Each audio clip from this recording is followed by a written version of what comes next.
All right. Welcome everybody to Finance Essentials. I am your host, Danny Hudson. And this is the this is the show that you guys probably haven't heard from in a little while. I apologize. I have been insanely busy. But this is Finance Essentials with Danny Hudson, and I am Danny Hudson. I just wanted to say my name again, in case maybe a lot of you folks listening at home or on the road or wherever you happen to listen or watch, maybe you have forgotten me. But yeah, I mean, I think this is the first show in like a month, and I love talking to you guys and interacting with you guys and hopefully providing some value and some education to you and myself.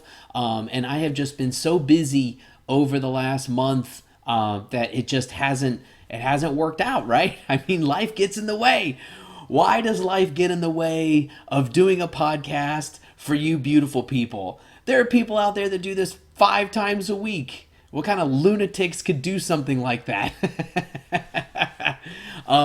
But man, I love it. I love the fact that I'm here and I'm getting the chance to talk to you guys in the first time in a month. And I've had this episode that I wanted to do today kind of in the spool, not really ready to go, but at least the theme and the messaging behind today's show ready to go for a little while, but I've just been unable to pull the trigger. I mean, it was everything from some family was sick, and then we were going through the budget as far as work goes, and my wife had a coworker who had COVID, and she's fine. So I know some people will probably be a little concerned, but she's okay. But so my wife had to cover for her at work, and so we had to make situations work with the kids at home and trying to launch a business and all this kind of stuff that just gets in the way. And unfortunately, I don't make any money from the podcast, and so you guys can kind of imagine as far as what ends up taking priority. In fact, this podcast actually costs me money, but that's okay because the knowledge I think that we gain and we learn is definitely worth it, and it's definitely worth it for you guys because you don't have to pay anything. But it also works out very timely due to some recent happenings, and I'm kind of glad, at least for messaging purposes, that it did end up taking a little bit longer because I think there's a perfect segue of what's going on, and we'll get to it. But just some quick things that have kind of been going on in recent days. The federal government talked about wanting to basically force companies that have over 100 employees to get vaccinated. Last number I saw, I think there was like 27 or 28 states that are kind of pushing back on that. But if you listen to the last episode, right, about the new Green New Deal, and if you have been following along with the show, we understand that what the left, the progressives messaging and platform is now is what the Republicans platform will be in several years. So my guess is that it will not be mandatory, or will not be passed in its current iteration. But expect, in my opinion anyway, expect something along those lines in the future, right? Because what'll happen in the future is then the people on the right, the Republicans, right, they'll say, well, we support vaccine mandates by employers for COVID, but at least it's not whatever whatever the progressives might want at that time, right? Social credit scores or whatever, which I guess is probably pretty possible. So that was going on. So that's currently in discussion. Some of the other things that are going on, booster shots at this point are approved. I think Israel's on their 4th shot, right? I think they're already talking about their 2nd booster shot. And so here in the States, they're talking about booster shots. I think Pfizer CEO, who, by the way, has gone on record saying that he is not vaccinated because he's healthy and all that kind of stuff. And so he's like, I don't think I need it. He has said that life will go back to normal, or he expects life to go back to normal in a year. And then surprisingly enough, his multi-billion-dollar profitable vaccine he anticipates will probably be regular, right? You think about it like your flu shot kind of thing. So I don't think we can compare it anymore to polio and mumps and tetanus and all the things that you get vaccinated when you're a kid, because you don't have to get those regularly. So those are a couple of the big things that are going on. But I wanted to dive in today's episode because there's a lot to cover, and it's a beautiful topic in my opinion. Now, I'm sure I'm probably not going to be the perfect person to lay this out, and I'm not the first person to do it, and I'm sure I won't be the last person to do it. But I think it's an important message because we talk about how economic and business environments and circumstances affect us on a day-to-day basis and on our daily lives. And I want you guys to be able to see the types of parallels that I lay out there that helps you become more knowledgeable when it comes to these types of things. But the article that we're going to use, kind of our launching point, was going to be an article that was actually by the AP News, and the title of it was, we're talking about the $3.5 trillion spending plan, right? Is the title of it is, what's the price of Biden's plan? Democrats drive for zero. Which, if you've been listening to this show, that's hilarious because there's nothing that the government does that will cost zero. So reading a little further, it says, what will cost to enact President Biden's massive expansion of social programs? Congress has authorized blah, blah, blah, blah, blah. But Biden is prodding Democrats to fully cover the cost of the legislation by raising taxes on the corporations and the wealthy. Now, two issues with that. One, corporations don't pay taxes. You pay taxes. I've been working in finance now for over a decade. You know what taxes count as? A cost. And you know what happens when costs increase for a business? Prices go up or profitability goes down.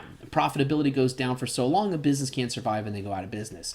So while there might be some cushion and there might be some headway where they can go, oh, well, you know what, our profit margins on this is 20%. We expect cost increases to go up. Our profits will go down to 11% or whatever it might be. We'll eat some of that, but then we pass the rest of that off to the customer. Or you're in an industry where your margins are very thin, and guess what? Costs are going to go up. That's just the way it's going to work. And then they talk about the wealthy, right? You could confiscate the wealth of the top 100 billionaires in this country, just confiscate all of it, right? Bezos and Musk and Bill Gates and all that kind of stuff, and you can't even run the federal government for a quarter. So we don't have a money issue. We don't have a revenue issue, right? We have a spending issue, which is something that we've talked about. And so, they're also talking about saving some money, negotiating the price of prescription drugs and other sources of revenue, such as increasing IRS funding. The increasing the IRS funding is ridiculous because their logic is that rich people have accountants to fight the IRS. And so what they do is they fight the IRS, and the IRS doesn't have the money to confiscate whatever wealth that they feel like they're entitled to. So they go after poorer people, which, like us, kind of thing.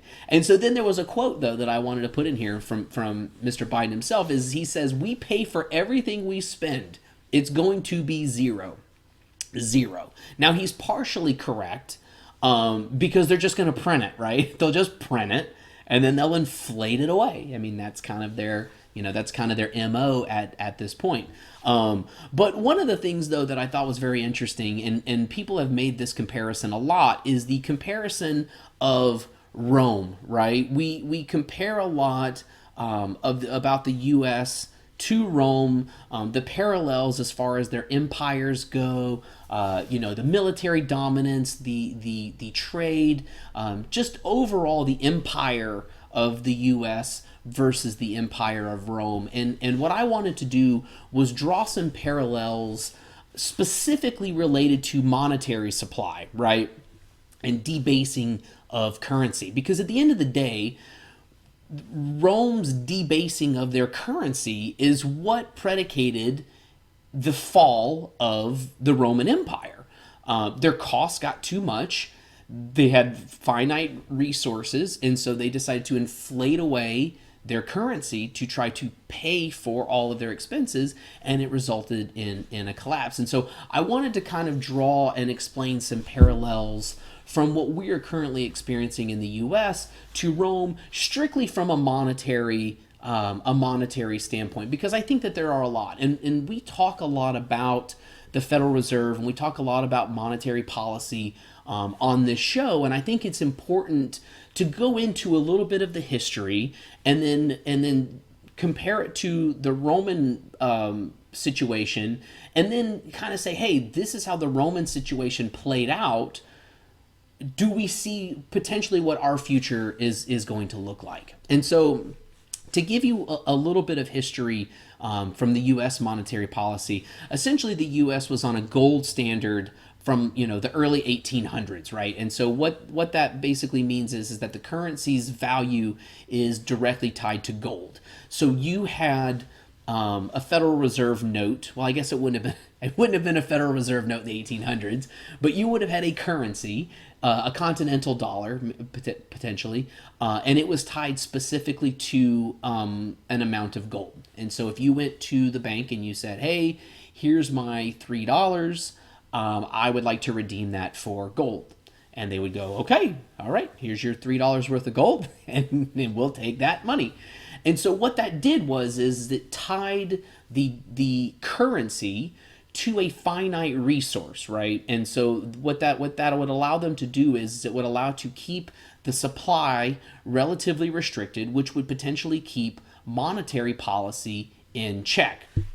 Now, in November in 1910, there were 6 men who went to Jekyll Island in Georgia, to the Jekyll Island Club, who met in secret, right? It wasn't even made known that they even met until like 1930.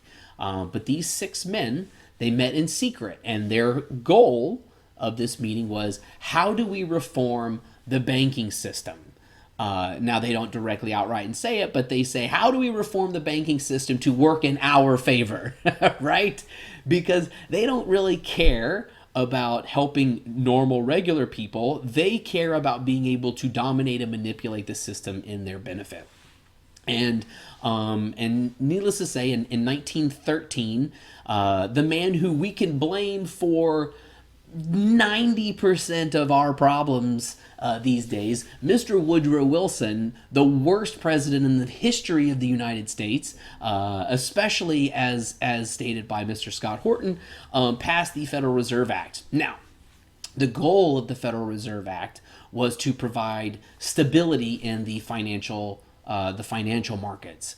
So that was the reasoning, right? Because what they will do is they will manipulate the message, and they will say, look at this instability that we have. We can't have these free markets dictating this, and we can't have markets dictating that. And we need to have somebody who can control all of this and provide a stable financial system. And so they passed the Federal Reserve Act. And then a lot of people believe that the Federal Reserve is part of the U.S. government, but it's not. It's a private entity. And that's how they are able to get away with a lot of the shenanigans that they do. And the Federal Reserve is owned by member banks. And so member banks essentially buy shares of the Federal Reserve, and they're the ones that are able to help enact monetary policy. So essentially what happened, what the cliff notes of this is that people that we do not elect, people that we don't even know, other than, currently like Jerome Powell, own our monetary supply, right? I mean, the people who own the creation of money, we don't even know who they are. We don't get to elect them. We don't get to know anything about them. Which, hey, that's not shady, right? And so that's kind of what created the Federal Reserve and the Federal Reserve Act and that kind of thing. And so, again, the gold standard was still kind of there. We still had the gold standard in 1913, and it basically required the Fed to hold about 40% of the currency value in gold. So if you simplistic terms say there's $100 in circulation, it's required that they hold $40 of gold in reserve, and it was pegged to a conversion rate of $20.67 per ounce of gold. Now, to give you a little bit of context, I believe last I saw we're hovering around $1,600, $1,700 per ounce these days, 2021, which, not to go too conspiratorial on you, but there's a chance that that also could be suppressed, right? I mean, we haven't seen a lot of precious metal fluctuation over the past 2 years, yet we've seen trillions and trillions of dollars being printed. So there is some conspiracy theories there that kind of talk about, well, it's artificially being suppressed because prices of precious metals going up could be a key indicator of potential hyperinflation. So they want to try to keep that down as much as they can. And so what ended up happening is that so they were required to keep a certain amount of gold associated with those dollars. But in 1933, there was I think 32, right? Some of these time frames might sound somewhat familiar, but there was a big run on the banking system. So everybody was like, no, I don't want this paper money anymore. I want my gold. Give me my gold. I want to hold this metal that people have been using as a currency for thousands of years. I want to hold that in my hand. You take your paper. And so what does FDR say? FDR goes, whoa, hey, that's not a good idea. So I know what we're going to do. We're going to create a banking holiday. All the banks are closed. Nobody's allowed to get anything out of the bank. And everyone goes, wait a second. What do you mean I can't get gold out of the bank? And they go, oh, too bad, we're closed. If you've ever seen It's a Wonderful Life, there's some situations and stuff like that's kind of along those lines. So there was a banking holiday, and so FDR is like, oh man, what are we gonna do? I know what we're gonna do. We're gonna suspend the gold standard. Therefore, now your dollars are not tied to anything related to gold, and everyone's gonna go, wait a minute. What am I supposed to do with all of this paper money? And they go, we don't care because it's not tied to gold anymore. And so what he ended up doing was they passed the Emergency Banking Act, and it gave the president power to control gold movement. So, the people who owned gold were not just you and I, ordinary people, but there were also specific entities and foreign entities as well. So there was a lot of gold that was also leaving our shores, right? That was leaving the country, and that was going, to other places, and they didn't like that, right? So the Emergency Banking Act gave them the power to kind of control gold ins and outs, and then also confiscate it. And so there was a period of time where they would actually confiscate people's gold. And then, right, what they would do is they would go, we're taking your gold, and we're going to take it by force because that's what we do, and we're evil people. But don't worry, here's this paper currency, and it's like in Dumb and Dumber, right? When they open up, whenever the bad guy goes to open up the briefcase, expecting to see his $1 million in there, and it's just a bunch of IOUs, and and they're sitting over there, and they're basically telling them, they're like, yeah, but that's as good as money. They basically did the same thing, right? They took everybody's gold, they gave them paper money, and they go, hey, that's as good as gold. Don't you worry. Which we all know is just completely not true. And so during this time period, what they ended up doing is that they manipulated some markets to control pricing, and so they made the price of gold go up and price of other goods and stuff like that go up. So that way the dollar was actually going down, and therefore it would make the dollar more sought after, and it would allow,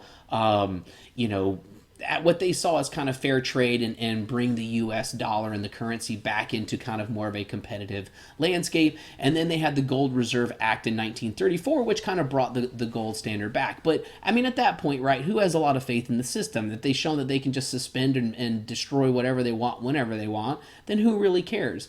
And so they brought the Gold Reserve back in 1934.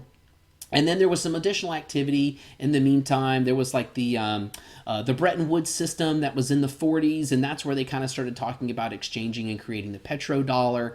And then the real collapse of the gold standard was in 1971. So President Nixon essentially removed completely the peg of the U.S. dollar to gold. And you can go back, you can look this up online, and you can kind of see, I don't even remember what the site's called. It's like, what happened in 1972.com or something like that. And you start to see productivity skyrocket, and price and wages stay relatively stagnant, and the price of this goes way up. And basically, once we completely abandoned the gold standard, and this is the reason why they did it, is that it gave the federal government essentially free reign to print forever, right? Print to infinite, which is what Nixon wanted to do, because he was right in the middle of the Vietnam War. And the Vietnam War was costing them way more money than they wanted. And so he needed more money. And so what was the solution? I know, we'll take the dollar off of this gold standard, and then we'll just have fiat money. And then we will basically just tell people, hey, it's still really valuable. You definitely want to hold this paper money. And they didn't really give people a choice. And then in 1979 is when the real petrodollar was kind of created, where the U.S. and Saudi Arabia essentially on the open marketplace, so the global marketplace of oil. Oil must be traded in U.S. dollars, right? And so what that means is that countries all over the world must use the U.S. dollar, which is basically the reserve currency, to purchase oil contracts. So if you want to buy oil, you want to buy fuel, you have to have U.S. dollars. And so when we talk about inflation and we talk about hyperinflation, we talk about debasing currency and monetary policy, one of the things that's really kind of helping to keep our system in a bit of check is the fact that we are essentially able to export out our inflation, because all of these other countries and stuff, they need to hold US dollars. And part of it also too is because they're even less fiscally responsible. I know it's hard to believe, but a lot of them are also less fiscally responsible than we are. And so to them, it's by having something pegged to the US dollar is actually more stable than using their own currency. And so the US dollar is in a relatively unique position in that regard. And so that's kind of the history lesson as far as how we got to where we are right now in terms of the US dollar. Now, I'm sure there's some historians that are probably going to listen to this, or there are people that are history buffs, and they're going to go, Danny, you missed a lot. I get it. I missed a lot. It's only a 30 to 40 minute podcast. I tried to catch everybody up to current day with some knowledge and experience when it comes to monetary policy in the US. And so what I wanted to draw the parallel to was the Roman Empire. And the benefit of this is because I think it at least gives us some foresight to be able to see this might be where we were related to Rome. So it gives us some kind of idea of where things might go down the road from where we are right now. And so the Roman Empire, I don't think I have to tell you guys who Rome is, but essentially they existed around 25 BC up to about 500 AD. So about 500 years or so. I mean, still culturally relevant, right? There's still Roman buildings that exist. It's very well known and one of the greatest empires of all time. I mean, it stretched from England to Africa, the Arabian Peninsula. I mean, they built 50,000 miles of roads. A lot of them, well, not a lot of them, but some of them are still standing and usable today. They built amphitheaters, they built coliseums, they built aqueducts, they built massive temples. I mean, the amount of engineering, level of engineering and capabilities of Rome is just absolutely astounding. But Rome was essentially built on two things. One of them was trade. If you've ever played any video games related to the Roman Empire, especially that involved in trade, you understood the value and the importance of having trade routes. My particular favorite one was Caesar 3, which is a pretty old game, but it was awesome. I mean, you really had to understand the trading aspect of it and the value that was there, and military conquest, right? I mean, even today, people still reference the legionnaires and the Roman soldiers for just their absolute effectiveness when it came to battle and strategy and that kind of thing. And so that the Roman Empire was essentially built on those two things. And so how do you pay for this vast empire, and how do you keep a vast empire like that in check? And so what they used was the denarius, which was their currency. And so when it was used originally, it contained about 4 grams of pure silver, right? So it was essentially a silver coin that the emperor minted. And it stayed that way for about 100 years. So it was very stable, right? It was the most stable currency at the time. You could travel anywhere in the Roman Empire and you could use this currency. And you could even go outside of the Roman Empire and it was still regarded as a good trade of value. So people even outside the Roman Empire would take it because of that stability, because the silver that was in there, and they knew it was 4 grams here, 4 grams there. They knew what they were going to get by taking it. Now, Emperor Nero was the first guy, right, who was like, wait a minute, Rome just had a giant fire. I got to pay for repairs. We don't have the money for this. I know what we're going to do. We're going to reduce the amount of silver that's in the coin, and then that will allow us to make more of them. And so they would do that by, shaving corners, or they would make the compound before they make it, and they would reduce the quantity of silver, that was in there. Excuse me. And they had about 3.3 grams of silver in the denarius after that. And so, he was kind of the first one to really do that. And then what his successors thought was, well, if Nero could do that, why can't I do that? We've got bills to pay. We've got wars to fight. We've got soldiers to pay. It's very important that we pay for all of these things that we want to pay for. We're just going to do the same thing. And so what you see is that over the next, several hundred years, the quantity of silver that was actually in the denarius really started to decline. Another example of it would be Septimus Severus. And his thing was he really wanted to blow up the military, right? He wanted a big, strong, powerful military. And so he actually reduced it below 2 grams.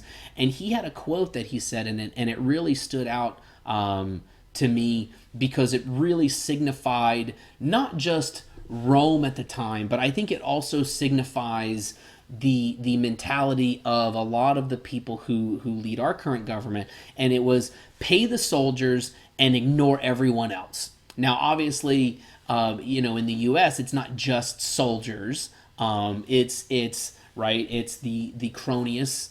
It's the lobbyists. It's basically anybody who has government connections, including government workers, right? Pay them and then ignore everybody else because everybody else doesn't matter, right? We're going to manipulate them. We'll do whatever we want. These are the people that need to be taken care of. And so when Severus said that, it really kind of stood out because that was kind of the mentality of Rome, right? If you controlled the army, you controlled everything. And so what happened is that as the currency became more and more debased, what came along with it, right? Instability. Because when you don't have a stable currency, it makes things very difficult to trade, right? Because you might take some items somewhere else, someone wants to pay you in this, and you go, I don't want that. And they go, we don't have anything else. And you go, well, I'm not giving you my wheat or my corn or, whatever it is. And so to give you an idea as far as the instability, from about 175 AD to about 300 AD, the average reign per emperor dropped from 10 years to 4, and 84%. So you had an 84% chance of being murdered if you were an emperor during that time. And in a 50-year period, 26 soldier emperors reigned in just 50 years. That's what, less than 2 years per reign? That's just crazy. But it gives you an idea of the instability that gets created, and it goes back to kind of what we were talking about as well, as far as if you control the army, then you control everything. And so these soldier emperors, kind of rise up, and then they don't do whatever the soldiers want, and they're murdered, and then somebody else kind of fills that space. And so what you end up having created was you had the crisis of the 3rd century, where Rome experienced hyperinflation. And so trade broke down. They couldn't export crops, or they couldn't import or export manufactured goods and stuff, right? Because there wasn't any kind of a consistent system to be able to partake in trade. And so what happens as far as the Roman government goes? Well, they were taking in less money, right? Because the people weren't as wealthy as they were. But guess what didn't go down? Spending, right? Their spending didn't go down because they have all this stuff that they need to pay for. They've got armies to pay for. They've got barbarian mercenaries that they have to pay for. They have people who are politically connected that they have to pay for. And so to give you a little bit of an idea as far as where that came from and where it went, soldiers that were paid in 14 AD when Augustus was emperor, their annual pay was about 225 denarii. And then with Caracalla in 198, and so about 200, so we're talking about the span of about, a little less than 200 years, their average pay was around 750 denarii per year. So about a 300 or so, a bit higher than 300% increase in pay in a little less than 200 years. And so it just kind of gives you an idea of the type of inflation that they were experiencing, during that time. And so to give you a little bit of an idea in terms of the parallels regarding that, and one of the benefits that we have is that because the army and the soldiers were so important to Rome, we have very good detailed records as far as the soldiers, and that's how we kind of knew what their pay was. And so we can use that as a bit of a gauge. But to give you an idea, here in the U.S., since 1938, we've seen cost increases in things like homes, cars, eggs, gas, bacon. I mean, you name it, and so many things are up over 1,000%. And we're not even talking about 100 years, right? I mean, that's what, 80-ish years, somewhere in that neighborhood. And we're talking about increases in prices of over 1,000%. At least in Rome, it was like a 300%, and it was a little less than 200 years. So what we're talking about here is a completely different scale than even in the Roman Empire. And so eventually what ended up happening as far as the Roman Empire goes is they experienced hyperinflation, and similar scenario to the messaging right now, right, is taxes soared, because they had to try to keep this revenue coming in. And so hyperinflation, soaring taxes, and worthless money that they were creating, because eventually the denarius coin was just like copper or other metals that was just dipped in silver, right? I mean, it didn't even have a percentage of silver. It just had a little coat. And so you just rub it and it would come off. So it was virtually worthless. But all of those created a trifecta that basically dissolved Rome, right? It dissolved Rome's trade, it which is part of the original catalyst of it, and eventually Rome ended up dissolving because of the way that they let their currency get out of control. And I think we're in a similar situation where they're printing up trillions of dollars, and they're saying, well, it's okay because the rich and greedy corporations are going to take care of it, but none of them are keeping it to scale. None of them are keeping it in perspective in terms of exactly how much it is that they're talking about.